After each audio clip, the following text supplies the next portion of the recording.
আমাৰ গছ লতাইটো আমাক উপকাৰ কৰে, গছে ফল দিয়ে, বিভিন্ন গছে আমাকতো উদ্ধাৰ কৰি আছে। আম গছে আম দিয়ে, আমি ফল লাভ কৰোঁ, আৰু কঁঠাল বিভিন্ন ধৰণৰ ফল মূল আমি পাওঁ। আৰু গছ লতাইও আমাক ঔষধ প্ৰদান কৰে।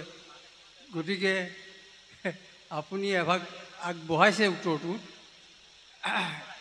আমি সেইভাগৰ কাৰণে আপোনাক প্ৰশ্ন এভাগ আগবঢ়াইছোঁ।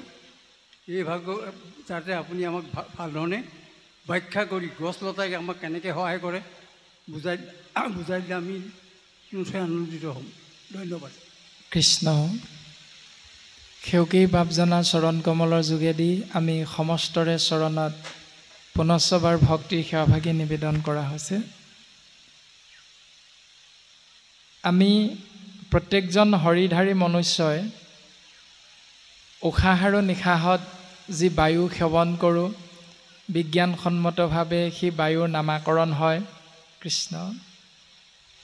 অক্সিজেন আমি উশাহত লওঁ আৰু নিশাহত আমি এৰি দিওঁ ভিতৰৰ পৰা অলাগতিয়াল বায়ু। সেই বায়ু উৎপন্ন কৰে গছৰ দ্বাৰা, আৰু সেই গছৰ পাতত পত্ৰহৰিত নামৰ এক কণা থাকে, যাৰ বাবে গছৰ পাত সেউজীয়া। আৰু সেই একোজোপা সেউজীয়া গছৰ পৰা আমি যি উশাহ নিশাহত ব্যৱহাৰ কৰা সেই বায়ু, উশাহত সেই বায়ু গছৰ পৰাই আহে। গতিকে এজোপা গছে আমাক যেনেধৰণে সহায় কৰে, সেই সহায়টো শাস্ত্ৰই কৈছে পৰোপকাৰ, মানে নিস্বাৰ্থভাৱে এজোপা গছে আমাক সহায় কৰে। এনেধৰণে জান জুৰি নৈ উপনৈসমূহেও পৰোপকাৰৰ অৰ্থে অবিৰামভাৱে প্ৰবাহমান হৈ থাকে। আকৌ ইতৰ প্ৰাণী গাই গৰুকে ধৰি আমি যদি বাকীখিনিৰ কথাও চিন্তা কৰোঁ, তেতিয়াহ'লে এজনী গৰুৱে নিজৰ পোৱালিটোক গাখীৰ দিয়াৰ উপৰিও সেই গাখীৰ মানুহৰ বাবেও এৰি দিয়ে, যি গাখীৰত ভিটামিন থাকে, যি ভিটামিন আশ্ৰয় কৰি মানুহ আমি সুন্দৰ স্বাস্থ্যৰ গৰাকী হৈ থাকিব পাৰোঁ। গতিকে ইতৰ প্ৰাণীয়ে সমস্তখিনিয়ে মনুষ্যৰ বাবে কেৱল নিস্বাৰ্থভাৱে জীৱনটো উপকাৰেই কৰি আছে। মনুষ্যৰ বাহিৰে বাকী তিনিমুঠি জীৱই কেৱল মনুষ্যৰ উপকাৰৰ অৰ্থে কৰ্ম কৰি থাকে। কেৱল মানুহেহে আমি সিহঁতক ধ্বংস কৰোঁ নিজৰ স্বাৰ্থৰ বাবে।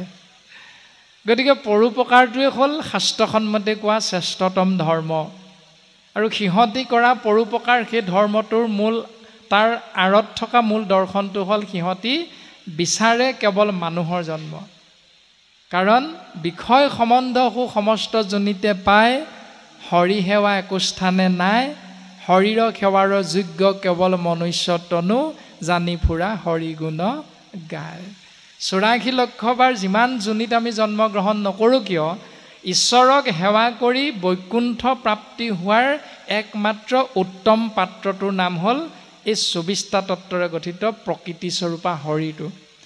এই শৰীৰটোত যেতিয়ালৈকে আমি আত্মাতত্ত্ব সোমাব নোৱাৰিম, তেতিয়ালৈকে 84 লক্ষবাৰ বিভিন্ন জনিত আমি জন্মগ্ৰহণ কৰি দুখ কষ্টৰ মাজত থাকিব লাগিব। কেৱল মনুষ্য শৰীৰটোৱে হ'ল উত্তম পাত্ৰ, ঈশ্বৰক সেৱা কৰি পৰম গতি লাভ কৰিব পৰা। এনেধৰণে আমি প্ৰত্যেকেই প্ৰকৃতি জগতৰ পৰা শিকিব লগা আছে যথেষ্টখিনি। বাপে কৈছে কথাখিনি, যিধৰণে গৰুজনীয়ে গাখীৰ দিয়ে নিজে নাখায়, যিধৰণে আমৰ গছ এজোপা পুলিৰ ওপৰত ৰোৱাৰ পাছতো সেই পুলিটোৱে ডাঙৰ হয়, যিজন ব্যক্তিয়ে পুলিটো ৰুইছিল সেই ব্যক্তিজনৰ কাৰণেহে কেৱল ফল নিদিয়ে, তেওঁৰ বংশটোৱেহে ফল খাব, পো নাতি যি নাতিয়েহে আহি ফল খাবহি, এই বুলি আম গছজোপাই স্বাৰ্থপৰ নিয়মটো পালন নকৰে। তেওঁৰ ওচৰলৈ যিয়ে যাব তেওঁ সকলোকে সমানভাৱে সেৱাভাগ আগবঢ়াই থাকে। গতিকে আমিও মনুষ্য হিচাপে ভাল বেয়া বিচাৰ কৰিব পৰা যিহেতু গুণ আমাৰ লগতহে আছে, সেইকাৰণে আমি শাস্ত্ৰসন্মতে নিজক আগবঢ়াই দিব লাগে। ৰাম মায়াৰ সৃজনা ইটো ব্ৰহ্মাণ্ড যতে ক সমস্তে বিনাশী মই কহিলো প্ৰত্যেক। এই ব্ৰহ্মাণ্ডখন মায়াৰ দ্বাৰা সৃষ্টি হৈছে, সেইকাৰণে সকলোখিনি বিনাশী। কিন্তু মই হ'লোঁ অবিনাশী, মানে কৃষ্ণ তত্ত্ব। এতিয়া মই বুলি কোৱাৰ কাৰণে আমি কৃষ্ণ তত্ত্বৰ শ্ৰীমুখৰ বাণীৰ কথা কোৱা হৈছে, কিন্তু ব্ৰহ্মাদেৱে আকৌ এই বুলি কোৱা নাই মই অবিনাশী বুলি।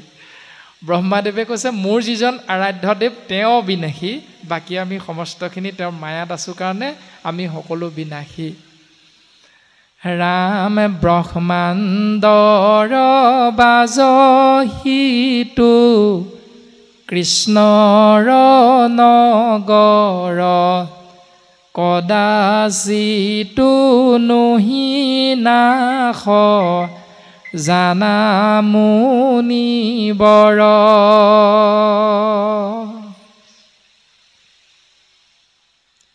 এতিয়া বৈকুণ্ঠখন ক'ত আছে? কৃষ্ণ য'ত থাকে সেয়া নাম হ'ল বৈকুণ্ঠ। বৈকুণ্ঠ শব্দৰ অৰ্থ কি? বৈ মানে নাই, কুণ্ঠ মানে ভয়। ন যুগ কুণ্ঠ সমান বৈকুণ্ঠ। য'ত জীৱৰ ভয় নাই সেয়া হ'ল বৈকুণ্ঠ।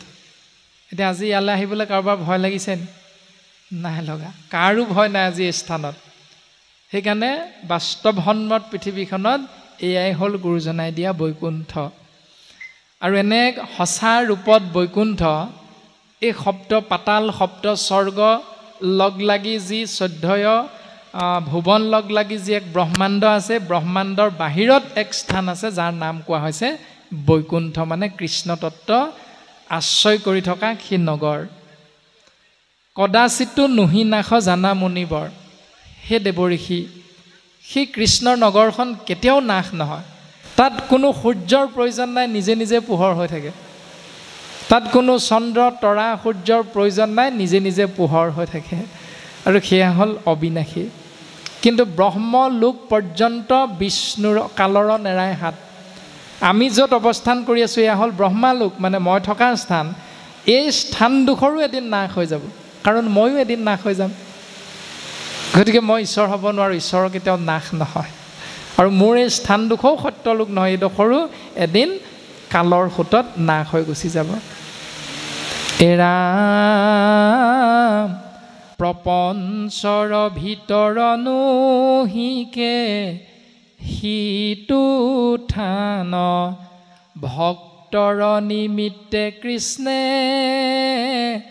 কৰিছা নিৰ্মাণ।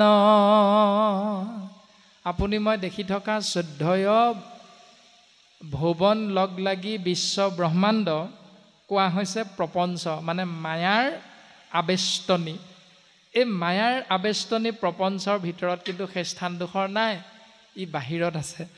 আৰু এই স্থান ভগৱন্তই নিৰ্মাণ কৰাৰ মূল উদ্দেশ্য হ'ল তেওঁৰ ভক্তসকলক তেওঁ সেই স্থানলৈ লৈ যাব, আত্যান্তিক সুখৰ গৰাকী কৰিব, মায়াৰ পৰা পৰিত্ৰাণ দিব।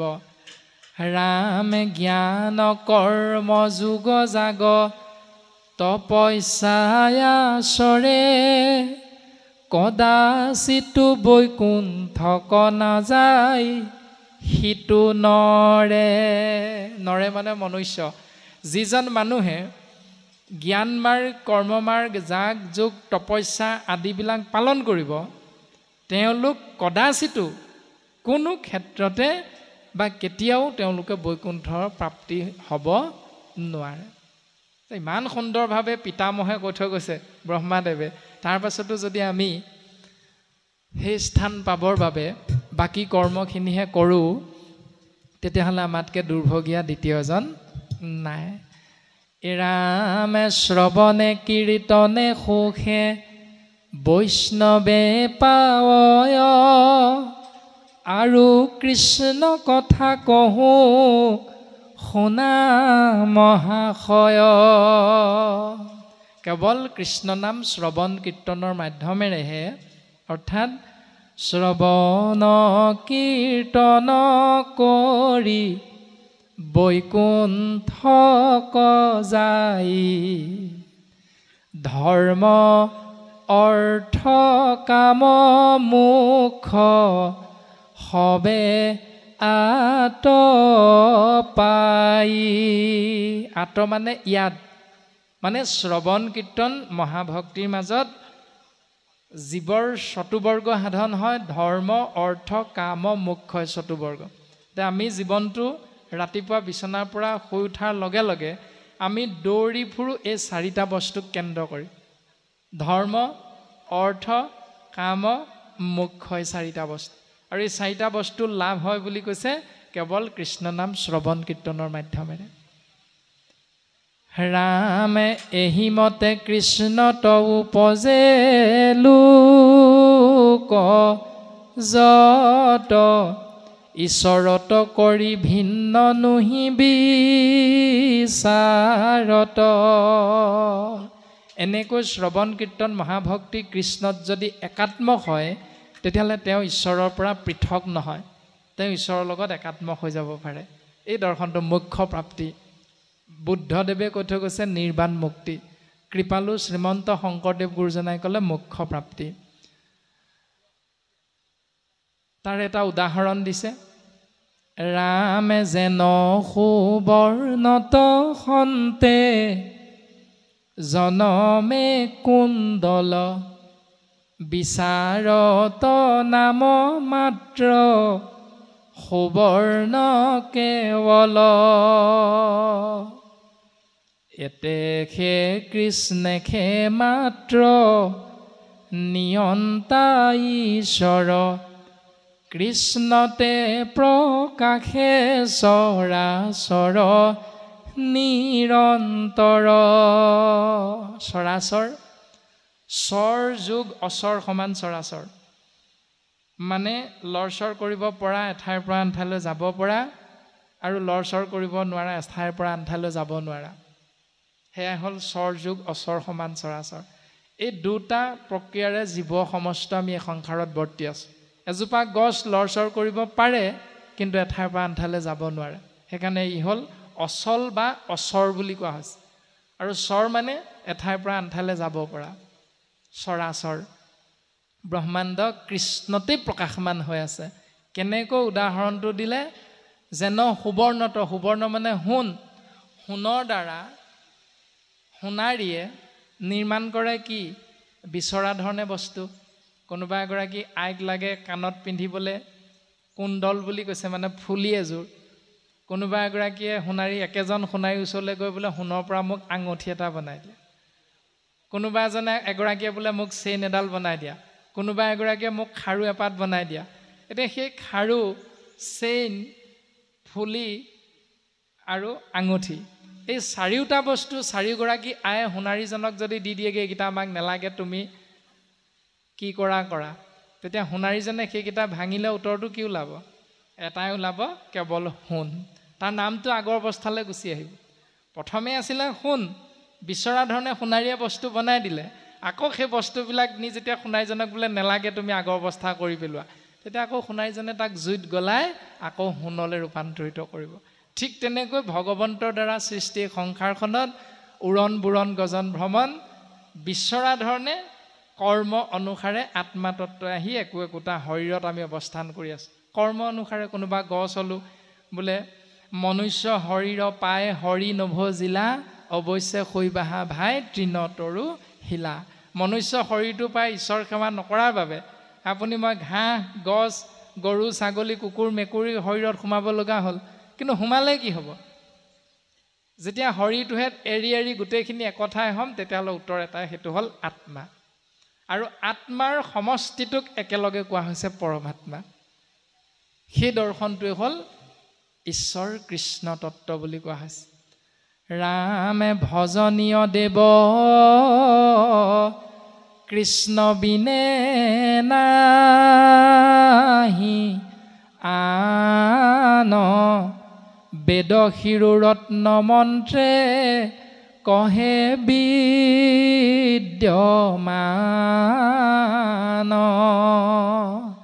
ভজনীয় দেৱ কৃষ্ণৰ বাহিৰে দ্বিতীয় এজন নাই, আৰু বেদৰ শিৰোৰত্ন মন্ত্ৰয়ো তাকেই প্ৰকাশ কৰি আছে, ওম নমো ভগৱতে বাসুদেৱায়। ওম প্ৰণৱ মন্ত্ৰ, ওংকাৰ ধৰি হৰি। ওংকাৰ কোনে ধৰি আছে, ধাৰণ কৰি আছে? কৃষ্ণ তত্ত্ব। সেইকাৰণে বেদৰ শিৰোৰত্ন মন্ত্ৰ হ'ল ওম নমো ভগৱতী বাসুদেৱায় দ্বাদশী মন্ত্ৰ। সেই মন্ত্ৰও কেৱল এক ঈশ তত্ত্ব, কৃষ্ণ তত্ত্বকহে বুজাই আছে। ৰাম ৰাম এহি বুলি ব্ৰহ্মা তুলি বেদ মন্ত্ৰ ছয়, নাৰদত সমস্তে বুজাইলা মহাশয়। এনেকৈ ব্ৰহ্মাদেৱে বেদৰ শিৰোৰত্ন মন্ত্ৰ আশ্ৰয় কৰি কৰি দেৱঋষি নাৰদক সমস্তখিনি কথা সুন্দৰভাৱে বুজাই দিলে, জ্ঞান প্ৰদান কৰিলে। তাৰপিছত দেৱঋষি নাৰদৰ কি হ'ল? হেন শুনি মুনি পুনু পুচন্ত সাদৰি। কথাখিনি শুনি দেৱঋষি নাৰদে আকৌ প্ৰশ্ন এটা কৰিছে। প্ৰশ্নটো কি? হবে যদি কৃষ্ণময় পূজাকে নকৰি। যদি সকলোখিনি কৃষ্ণই হয় তেতিয়াহ'লে পূজা কেনেকৈ হয়? সেই দ্ৰব্যখিনি দি পূজা কিয় হয়? তাৰমানে কলটো যদি কৃষ্ণই হয়, বুট মগু যদি কৃষ্ণই হয়, তেতিয়াহ'লে কৃষ্ণ বস্তুখিনিয়ে কৃষ্ণক আকৌ পূজা কৰাটো উচিত হয় জানো? সেইটো হ'ব নালাগে। আজিওতো সেইটোৱে হৈ আছে আমাৰ ব্যৱস্থাটো। ব্ৰহ্মাই সুধিছে, এইটো আপোনাৰ মোৰো ভাবিবলগীয়া প্ৰশ্ন, কিন্তু ব্ৰহ্মাক তেওঁৰ পুত্ৰ দেৱঋষি নাৰদে এই প্ৰশ্নটোকে সুধিছে। আমিও যদি ইমান দিনে জনা নাছিলোঁ বা ভাবি আছিলোঁ, তেতিয়াহ'লে এই প্ৰশ্নটোৰ উত্তৰ আজি নিশ্চয় আমি লাভ কৰিম। ৰাম কিবা দ্ৰব্যে যজ্ঞ কৰা সংশয় মিলিল, শুনি ব্ৰহ্মা সৰক্ষিতে কহিবে লাগিল।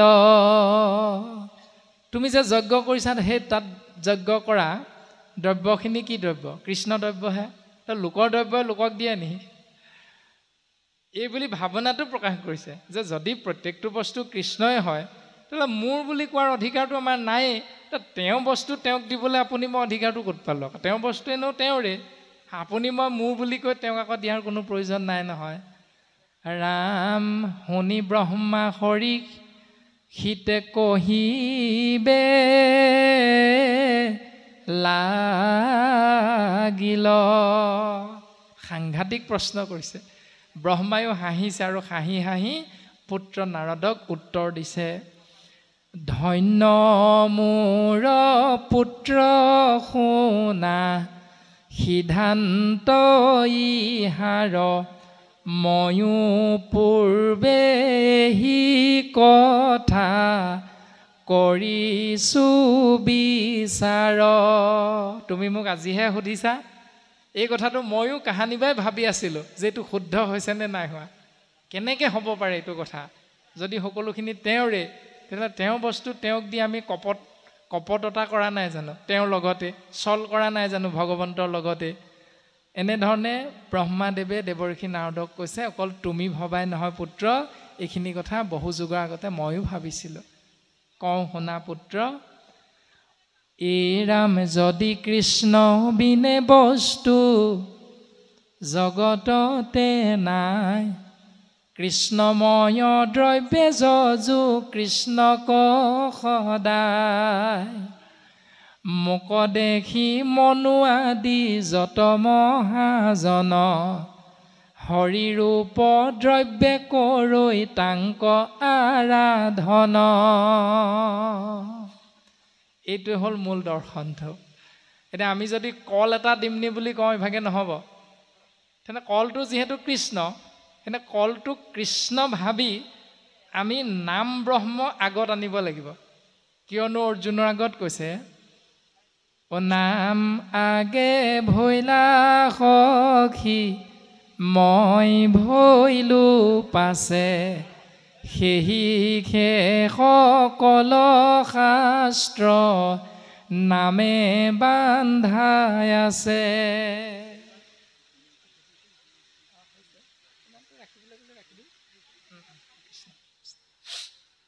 কৃষ্ণ। এতিয়া কথা হ'ল কি, আমি কল এটা দিমনি বুলি ক'ব নালাগিব। দৰ্শনটো হ'ল সেইটো, ৰহস্যটো হ'ল সেইটো, সকলো কৃষ্ণৰে বস্তু, সকলোতে কৃষ্ণ দত্তই আছে। সেইকাৰণে আমি প্ৰথম আৰম্ভণিটো কৰিব লাগিব কি? কৃষ্ণ কৃষ্ণ, এই ভাৱনাটোৰে আমি আনিব লাগিব। এই কথাটো কোৱা হৈছে যে সেই দেৱঋষি তুমি শুনা, যদি কৃষ্ণ বিনে বস্তু জগততে নাই, কৃষ্ণময় দ্ৰব্য যজু কৃষ্ণক সদায়। যত দেখা শুনা মায়াময় স্বপ্ন হম, হৰিময় দেখি দূৰ কৰা মতিভ্ৰম। মতিভ্ৰমটো দূৰ হ'ব তেতিয়াহে হৰিময় দেখিব লাগিব। সেই হৰিময় ভাৱনাটো আনি আমি দ্ৰব্যটোক কৃষ্ণৰ অৰ্থে আকৌ আগবঢ়াই দিব লাগিব। কাৰ আগত আগবঢ়াম? শইকীয়া, দত্ত, কলিতা, দোলা কাষৰীয়া উপাধিটো নহয়, যাৰ আগত আগবঢ়াম সেইজনক আমি কৃষ্ণময় ভাবি ল'ব লাগিব। আৰু ভাবি লৈ যিটো দ্ৰব্য আগবঢ়াম সেই দ্ৰব্যটো কৃষ্ণময় বুলি ভাবি আমি আগবঢ়াই দিব লাগিব। এইটোহে শুদ্ধ পন্থাটো ব্ৰহ্মাদেৱে দেৱঋষি নাৰদক কোৱাৰ চলেৰে কৃপালু গুৰুজনে আমাক কৈছে। এইটো দৰ্শন। আৰু সেই দৰ্শনটোকে বেলেগ সমাজত পালন হয় নহয় আমি নাজানিম, কিন্তু শ্ৰীমন্ত শংকৰদেৱ সংঘ ব্যৱস্থাত এইটো সুন্দৰভাৱে পালন হয়। কেনেকৈ? যে প্ৰথমে বা বাকী সমাজতো পালন হয় বুলি আমাৰ কম বেছি পৰিমাণে ধাৰণাটো হয়, যে অৰ্পণা সেৱা বুলি এভাগ থাকে আৰম্ভণিতে। থাকেনে বাৰু অৰ্পণা সেৱা? সেইটো যে কাৰোবাৰ দোকানৰ পৰা ভাল জাহাজী কল এআখি আনিলোঁ, জাহাজী কল আখি আনিবলৈ লওঁতে দোকানীজনক দোকানী বুলি ভাবিলোঁ যে, ঐ দোকানী, এই কল কেনেকৈ দিছ? আমি তেনেকেই কওঁ। বা কেনেকৈ দিছাহে? বোলে এটাত 5 টকা। বৰ দাম লৈছা দেখোন। এই মোৰ ভকতৰ সেৱা অনুষ্ঠান এভাগ আছে, তুমি 3 টকামানকৈ ধৰিবা এটাত। এনেকৈ ধৰাৰ লগে লগে দোকানীজনেও বোলে নহয় বা ককাইদেউ আপুনি 4 টকাকৈ দিব, মই 4 টকাকৈহে পাৰিম, কাৰণ মই 3 টকাত কিনিবলৈও পোৱা নাই। 4 টকা মই মূলে মূলে দিছোঁ, আপুনি ভকতৰ সেৱা অনুষ্ঠান বুলি কোৱাৰ কাৰণেহে। এই বুলি কৈ 4 টকাত মূলে মূলে তেওঁ দিছে। কিন্তু আমি যে প্ৰথম কৈছিলোঁ হে 3 টকাত দিব নোৱাৰিব, এই যে শেষ বা শেষ বুলি কৈ দিলোঁ, এইটো হ'ল বাক্যত অপৰাধ বা ছিদ্ৰ ৰৈ যায়। এনেধৰণে আমি বিভিন্ন স্থানৰ পৰা যেতিয়া কল, কুঁহিয়াৰ, আদা আদিকে ধৰি যিবিলাক আপেল আমি গোটাই আনো ভকতৰ সেৱাৰ বাবে, সেই সকলোখিনি গোটাই পিটাই আনোতে আমাৰ বাক্যত ছিদ্ৰ ৰৈ যায় এনেধৰণে। আৰু সেই ছিদ্ৰক নিষিদ্ধ কৰিবৰ বাবে চৈতন্যমূৰ্তি ভকতৰ অগ্ৰত আমি প্ৰথমে অৰ্পণা সেৱাভাগ আগবঢ়াই দিওঁ। যিহেতু তোমালোক চৈতন্যমূৰ্তি ভকত, ভকতেই ভগৱান ভাবি লোৱা হ'ল প্ৰথম হৰিময়, ভকতেই কলিত হৰি, ভকতেহে হৰি অৱতাৰ। গতিকে ভকতক হৰিময় ভাবি ভকতৰ সন্তুষ্টিৰ বাবে হৰিময় দ্ৰব্য আগবঢ়াই দিয়া সেই অৰ্পণা সেৱাভাগ প্ৰথম অনুষ্ঠানত আশ্ৰয় কৰা যায়। মূল উদ্দেশ্য এইটোৱে। আৰু তেনেকেই ঈশ্বৰ সেৱা অনুষ্ঠান প্ৰত্যেক সমাজতে চলি থাকে। আৰু এইটোৱে হ'ল ঈশ্বৰ সেৱাৰ সন্তুষ্টিৰ অৰ্থে আগবঢ়াই দিয়া ব্যৱস্থাটো। এতিয়া বাকী কিন্তু যজ্ঞ, তপ, জপ এইবিলাকত সেইটো নহয়। এইবিলাকত কি হয়, মূৰ্তি এভাগ বহুৱাই লোৱা হয়, মূৰ্তিভাগক ঈশ্বৰ বুলি ভবা হয়, বাকী দ্ৰব্যখিনিক ঈশ্বৰ বুলি জ্ঞান কৰা নাযায়। পাৰ্থক্য এইটো, পাৰ্থক্যটো হ'ল এইটো। আৰু ভকতীয়া সমাজত কৃষ্ণ নাম চৈতন্য য'ত হৈ থাকে বা আশ্ৰয় কৰি থাকে শ্ৰৱণ কীৰ্তন মহাভক্তি, ইয়াত প্ৰত্যেকজনকে ঈশ্বৰময় দৰ্শন কৰা যায়। সেৱকীয়ে প্ৰত্যেককে ঈশ্বৰ বুলি মাতে। আৰু ভকতেও ইজনে সিজনক কৃষ্ণ বাপ বুলি কয়, মানে ইজনে সিজনক ঈশ্বৰ জ্ঞান কৰে। এই দৰ্শনটো আৰু দ্ৰব্যভাগ আগবঢ়াই দিওঁতেও কৃষ্ণ বুলি কৈ দিয়ে। কিন্তু বাকী দলি মাৰিয়ে দিয়ে চাবচোন বাৰু। বাকী গণেশ পূজা হওক বা এনেকৈ সৰস্বতী পূজা হওক, এই ব্যৱস্থাবিলাকত কেঁচা মাহ প্ৰসাদৰ ব্যৱস্থাটো নাই। এইবিলাকত সিদ্ধ প্ৰসাদ মানে সিজোৱা বুনিয়া ভুজিয়া, এইবিলাক খালেও খাবি নেখালেও নাই, এনেকুৱা এটা ব্যৱস্থাৰ। কেৱল তেওঁৰ আগত দিয়া বন্তি গছি বাহিৰে বাকীখিনি কোনোবাই খালেও খাবা নেখালেও নাই, কোনো কথা নাই। আকৌ শিৱ মন্দিৰত যে গাখীৰ ঢালি ঢালি সেৱা কৰে, তাৰমানে লিংগভাগিক ঈশ্বৰ জ্ঞান কৰি তাত গাখীৰ ঢালে। কিন্তু সেই মন্দিৰলৈ সোমাই যোৱা খটখটিত যেতিয়া ভিক্ষাৰী বহি থাকিব, ভিক্ষাৰী কেইজনক মানুহ হ'লেও ঈশ্বৰ জ্ঞান নকৰি ভিক্ষাৰী জ্ঞান কৰি সেই শিৱলিংগত গৈ গাখীৰ ঢালে। গতিকে যিটো ব্যৱস্থা ব্ৰহ্মাই কৈ থৈ গৈছে, সেইটো ব্যৱস্থাৰ পাৰ্থক্য আমি বাস্তৱসন্মত পৃথিৱীখনতো এনেধৰণে আমি বুজি পাওঁ। ৰাম ৰাম হৰিৰূপ দ্ৰব্যে কৰৈ তাংক আৰাধন।